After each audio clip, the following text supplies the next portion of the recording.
कहीं ना कहीं ब्रिटिश गवर्नमेंट को प्रोटेक्ट करते थे ये कानून, और जो अब नए कानून बने हैं तो वो सिटीजन के राइट्स को प्रोटेक्ट करते हैं। ये अभी जो नए कानून आए हैं इनमें तो हर उसके लिए जो भी केसेस जज के पास जाएंगे उनको विद इन 3 ईयर कोशिश यही रहेगी जल्दी करें। लेकिन कानून में मॉब लिंचिंग को लेकर स्पेसिफिक प्रोविजन दिया गया है। कानून में पहले की बजाय स्ट्रिक्टनेस ज्यादा बढ़ती गई है, और ऐसा नहीं है कि बिल्कुल स्ट्रिक्टनेस ही बदली रखी गई है।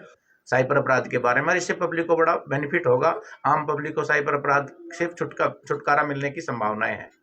नमस्कार, मैं हूं विश्वपाल राणा, आप देख रहे हैं नमस्ते भारत न्यूज। आज हम चर्चा करेंगे जो भारतीय कानूनों में बदलाव हुआ है, क्या क्या बदलाव हुआ है। एक तो नंबर्स जो है वो बदले गए हैं विभिन्न धाराओं के, उसके साथ साथ जो इंडियन पेनल कोड है उसको अब भारतीय न्याय संहिता के नाम से जाना जाएगा, या यूं कहें कि अंग्रेजों के समय का कानून अब बदल दिया गया है। अब भारतीय कानून जो है अब उसमें क्या क्या बदलाव हुए हैं उस पर चर्चा करने के लिए हमारे साथ गुलशन शर्मा एडवोकेट, जो लगातार जो है प्रैक्टिस करते हैं करनाल कोर्ट में, और ऐसे बच्चों को जुडिशरी की कोचिंग देते हैं जिनके पास पढ़ने के लिए जो बड़े बड़े कोचिंग सेंटर हैं उनमें पढ़ने के लिए पैसे नहीं हैं, उन ऐसे छात्रों को ये पढ़ाते हैं। और इनका सपना था कि ये जज बने और उसके लिए आज भी प्रयास कर रहे हैं। गुलशन शर्मा जी हमारे साथ हैं, इसके साथ साथ हमारे साथ राजेंद्र शर्मा एडवोकेट हैं, उनसे भी हम बातचीत करेंगे कि वो इन बदले हुए कानूनों के बारे में क्या राय रखते हैं, और हमारी जनता जिस तरह से सोच रही है कि ये भारतीय जो कानूनों में बदलाव हुआ है इनमें आखिरकार क्या है। गुलशन शर्मा जी से जानेंगे कि पहले तो ये बताए कि इंडियन पेनल कोड अब जो है भारतीय न्याय संहिता में बदला गया है। सबसे पहले तो इसको डिफाइन करिए कि आखिरकार ये क्या फर्क है।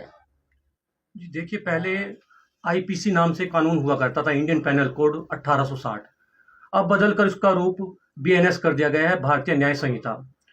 जैसे कि डेफिनेशन इनके नाम से ही पता लगता है कि इंडियन पेनल कोड भारतीय दंड संहिता, तो इसमें दंड को प्राथमिकता दी गई थी। और अब जो कानून बना है भारतीय न्याय संहिता, तो इसमें न्याय को प्राथमिकता दी गई है।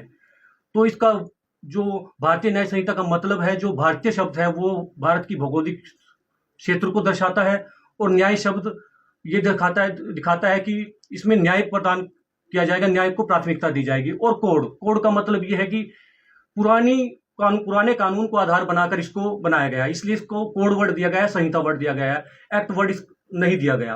क्योंकि कोड का वर्ड मतलब यही होता है कि पुरानी कानूनों को आधार बनाकर नया कानून बनाया जाता है, तो उसको कोड का नाम दे दिया जाता है। जी, या यूं कहें कि जिस तरह से सदन में भी लगातार चर्चा हो रही है, सरकार पर लगातार आरोप लगाए जा रहे हैं कि इन कानूनों को बनाने के लिए सदन में चर्चा नहीं की गई, विपक्ष से चर्चा नहीं की गई, और जिस तरह से पुलिस जो है इसमें बेलगाम हो जाएगी, अपने तरीके से काम करेगी, इस तरह के आरोप सरकार पर लग रहे हैं। तो इसके बारे में आप क्या कहते हैं? जी, ऐसा कुछ नहीं है। जो ये तर्क पेश किए जा रहे हैं इसमें सच्चाई नहीं है। इस कानूनों को बनने में कम से कम 2 साल से ज्यादा का समय लगा है, और एक कानून को बनाने की प्रक्रिया होती है। जैसा कि कॉन्स्टिट्यूशन का आर्टिकल 79 हमें पार्लियामेंट के बारे में बताता है।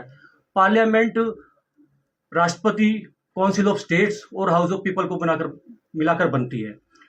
तो कानूनों को 11 अगस्त को हाउस ऑफ पीपल में पेश किया गया और वहां पर स्टैंडिंग कमेटी के सामने रखा गया। तो उसमें कुछ कमियां पाई गई, और फिर 12 दिसंबर को कानूनों को विड्रॉ कर लिया गया, और फिर उन कमियों को दूर करते हुए 19 दिसंबर को हाउस ऑफ पीपल में दोबारा पेश किया गया, और 20 दिसंबर को हाउस ऑफ पीपल ने बिल को पास कर दिया। और इसी तरह से फिर 18 अगस्त को राज्यसभा में पेश किया गया था, और फिर ऐसे ही वापस लिया गया क्योंकि कुछ कमियां थी, और दोबारा से फिर 21 दिसंबर को राज्यसभा में उन कमियों को दूर करके पेश किया गया, तो उसी दिन उसको पास करा लिया गया। और वहां से पास होने के बाद फिर 25 दिसंबर को फाइनली राष्ट्रपति जी की असेंट मिल गई, मंजूरी मिल गई, और ये 25 दिसंबर 2023 को कानून इनेक्ट हो गया, और कल 1 जुलाई 2024 से ये लागू भी हो गया। जी, जिस तरह से बताया जा रहा है कि चाहे वो जजेज हैं, वकील हैं, पुलिस है, उनके लिए अब नए तरीके से पढ़ना होगा, क्योंकि पूरी तरह से जो धाराएं हैं उनके नंबर चेंज कर दिए गए हैं। या यूं कहें कि पहले जो काफी संख्या में धाराएं थी उनको कम किया गया है, कुछ को मर्ज किया गया है। तो क्या कहेंगे, जिस तरह से 302 के नाम से जानते थे कि ये हत्या की धारा है, आम आम व्यक्ति को भी पता था, 376 जो है वो रेप की धारा है, तो उनमें बदलाव हुआ है, तो कहीं ना कहीं कोई कंफ्यूजन जो है वो दिखता है आपको, लोगों में इस तरह का कंफ्यूजन रहेगा? जी देखिए, कंफ्यूजन कुछ थोड़ी सी समस्याएं तो आएंगी, क्योंकि पहले से जो हमारे मस्तिष्क पटल पर है वो चीजें लिखी जा चुकी थी, तो उनको हटाना, नई चीजों को अपने मस्तिष्क में लेके आना थोड़ा सा समय जरूर लगेगा। और रही जजेस और वकील की बात, तो सभी को एक नए तरीके से नए शुरुआत करनी पड़ेगी। एक स्टूडेंट की लाइफ तो हमेशा से वकील जीता ही है, तो नई शुरुआत करनी पड़ेगी। और ऐसा नहीं है कि कंफ्यूजन क्रिएट होगी, नहीं, जो कानून में दिया गया है, पहले भी जब शुरुआत हुई तो कहीं ना कहीं शुरुआत में उन चीज़ों को याद करना पड़ता है। तो अब नया कानून जैसे आया तो सीरियल्स ही चेंज हुए हैं, बाकी जो कॉन्सेप्ट है वो वही है, तो इन सीरियल्स को अपना याद करना पड़ेगा।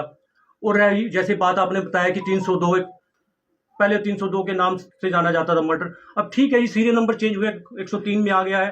तो रेप है 376 से जैसे 63 में आ गया, तो सीरियल्स चेंज हुए हैं, तो कॉन्सेप्ट वही है।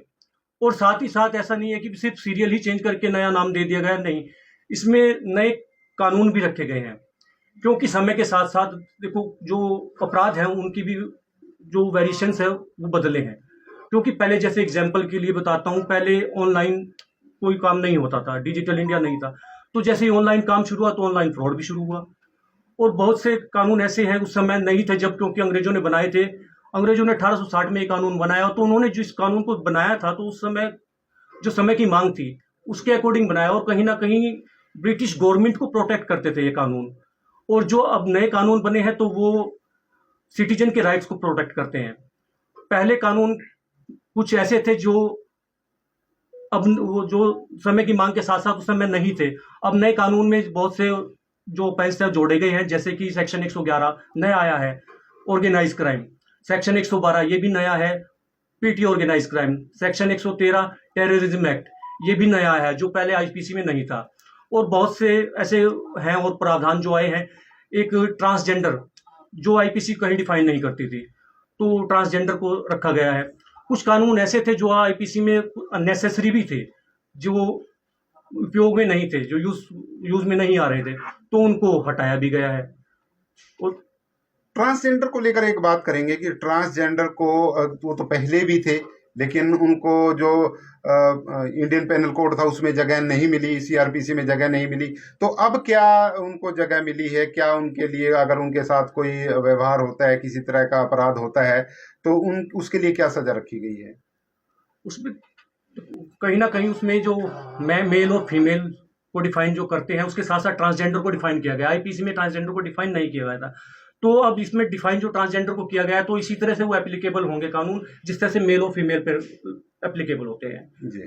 तो पहले इनको डिफाइन किया ही नहीं गई था क्या कहीं पर भी। जी, राजेंद्र शर्मा जी, आपसे जानना चाहूंगा कि जिस तरह से आमतौर पर कोई व्यक्ति अगर जवान अवस्था में कोई केस डालता था, तो ये बताया जाता था कि वो बूढ़ा हो जाता था, उसको न्याय मिलते क्योंकि काफी देर लगती थी कोर्टों में, काफी समय लगता था।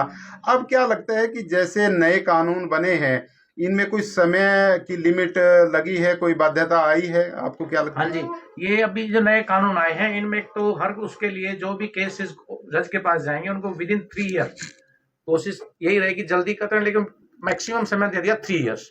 और कुछ जिस तरह ऑर्डर्स के होते थे, ऑर्डर्स को किया है कि विद इन 7 डेज, तो जुडिशरी जज ने 7 डेज के अंदर प्रोनाउंस करना पड़ेगा जिस दिन आर्गूमेंट के बाद, और उसको इस चीज का लिमिटेशन बढ़ा दी। इससे पब्लिक को भी फायदा होगा और केसों की कमी आएगी, क्योंकि जुडिशरी का वर्कलोड बढ़ेगा, जुडिशरी मतलब स्पीडी काम होगा। आम जनता को उम्मीद, आम जनता को इस चीज में फायदा होगा। जी, आम जनता सोच सकती है कि अब उन्हें न्याय जल्द मिलेगा। बिल्कुल। तो जिस तरह से एक आमतौर पर मॉब लिंचिंग को लेकर काफी बातें होती रही है पिछले दिनों, क्योंकि टीवी में के माध्यम से भी आपने देखा होगा, सोशल मीडिया के माध्यम से भी इस तरह की घटनाएं हमारे देश में काफी बढ़ी हैं, तो इसको लेकर भी कोई नए कानूनों में प्रावधान किया गया है? जी, आईपीसी में मॉब लिंचिंग को लेकर कोई स्पेसिफिक प्रोविजन नहीं था, मगर 2013 के बाद मॉब लिंचिंग काफ़ी चर्चाओं में आया, तो नए कानून में मॉब लिंचिंग को लेकर स्पेसिफिक प्रोविजन दिया गया है। सेक्शन 103 में क्लॉज 2 मोबाइल लिंचिंग के लिए रखा गया है, जिसमें कि पनिशमेंट का प्रावधान किया गया है, जो पहले आईपीसी इसके बारे में मौन थी, कुछ नहीं कहती थी। एक बहुत बड़े कदम उठाया गया है कि अगर कोई नाबालिग है उसके साथ रेप होता है तो उसको लेकर कोई फांसी की सजा का प्रावधान, इस तरह की बातें भी आ रही हैं कि फांसी की सजा का प्रावधान किया गया है नए कानूनों में। जी, नए कानून में पहले की बजाय स्ट्रिक्टनेस ज्यादा बढ़ती गई है, और ऐसा नहीं है कि बिल्कुल स्ट्रिक्टनेस ही बदली रखी गई है। वो सारी चीजों को ध्यान में रखते हुए काफी कुछ चेंजेस हुआ है। जैसे कि पहले सेक्शन 53 आईपीसी में हुआ करता था, पनिशमेंट के बारे में बताता था, तो अब नए कानून में जो पनिशमेंट है, में एक नया पनिशमेंट जोड़ दिया गया है, वो कम्युनिटी सर्विसेज कि जो कुछ छोटे मोटे अपराध हैं तो उनके लिए पनिशमेंट, उनको जेल ना भेजकर कम्युनिटी सर्विसेज का काम दिया जाएगा। कोई सार्वजनिक कार्य इनसे कराया जाए ताकि इनको सजा भी मिले और इनको वो अपने अंदर गिल्टी भी फील ना हो। जिस तरह से राजेंद्र शर्मा जी, साइबर अपराध जो है वो काफी बड़ा है, क्योंकि हर व्यक्ति के साथ किसी के मोबाइल से अपराध की बात आती है, कंप्यूटर के द्वारा अपराध की बात आती है, किसी का खाता जो साफ कर दिया जाता है उसके पैसे निकाल लिए जाते हैं, कई तरह के साइबर अपराध हैं। तो पहले नहीं था इस तरह का, तो जैसे नए कानून अब आए हैं तो साइबर अपराध को लेकर आपको क्या लगता है कि क्या चेंजेस जो हैं, क्या अब नई चीज अब सामने आई है? देखो, साइबर अपराध की तो एक नई ब्रांचेज है, इनके लिए स्पेशल कोर्ट भी बनाई गई है और सेक्शनों में भी प्रावधान आया है। तो साइबर अपराध के व्यक्ति की पूरी इन्वेस्टिगेशन होने के बाद और इसके ऊपर अंकुश लगाया जाएगा और नए स्पेशल जज और स्पेशल उनको ट्रेनिंग दी जा रही है साइबर अपराध के बारे में। इससे पब्लिक को बड़ा बेनिफिट होगा, आम पब्लिक को साइबर अपराध से छुटकारा मिलने की संभावनाएं हैं।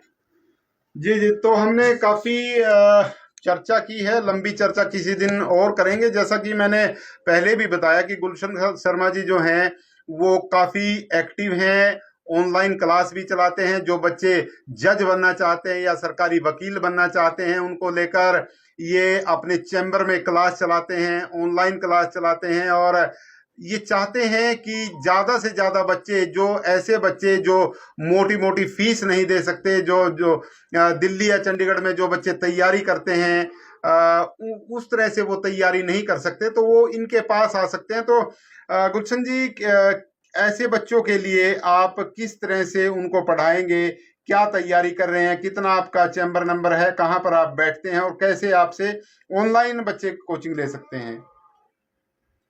जी, ऑनलाइन और ऑफलाइन दोनों अवेलेबल है। कुछ बच्चे ऐसे हैं कि जो काफ़ी डिस्टेंस पे हैं और कुछ पारिवारिक समस्याएं हैं जिसमें कि वो आने जाने में समय उनका इतना नहीं दे सकते, तो वो घर बैठे ऑनलाइन स्टडी कर सकते हैं। और कुछ बच्चे ऐसे होते हैं कि जैसे देहात वगैरह में कहीं पर भी कि आगे बढ़ना चाहते हैं मगर फैमिली सपोर्ट नहीं हो पाती उनसे होती कि वो आगे बढ़ पाएँ। तो ऐसे बच्चों के लिए, जो बच्चे कुछ करने का जुनून रखते हैं मगर उनके पास साधन नहीं है, तो वो ऐसे बच्चे संपर्क जरूर करें और उनके लिए ऑनलाइन ऑफलाइन दोनों फैसिलिटी दी जाएगी उनको, और बिना किसी फीस के उनको निःशुल्क उनको कोचिंग दी जाएगी। बहुत बहुत धन्यवाद। तो हमने चर्चा करने की कोशिश की है कि जो नए कानून जिस तरह से हमारे देश में आए हैं, किस तरह से जो भारतीय दंड संहिता, भारतीय न्याय संहिता में बदली है और लोगों को किस तरह से न्याय मिलेगा, उसको लेकर हमने आज चर्चा की है। दो एडवोकेट हमारे साथ थे और साइबर अपराध के बारे में, नाबालिग से रेप के बारे में और जो ट्रांसजेंडर के बारे में, जो नए कानून जो है वो हमारे देश में आए हैं, उनको लेकर किस तरह का माहौल रहने वाला है, किस तरह से अब जल्दी न्याय की उम्मीद बंधी है, उस पर हमने आज चर्चा की है। आपको ये खबर कैसी लगी, इसको आप कमेंट के माध्यम से जरूर बताएं और ज्यादा से ज्यादा ग्रुप्स में इसे शेयर जरूर करें। विश्वपाल राणा, नमस्ते भारत न्यूज के लिए, करनाल।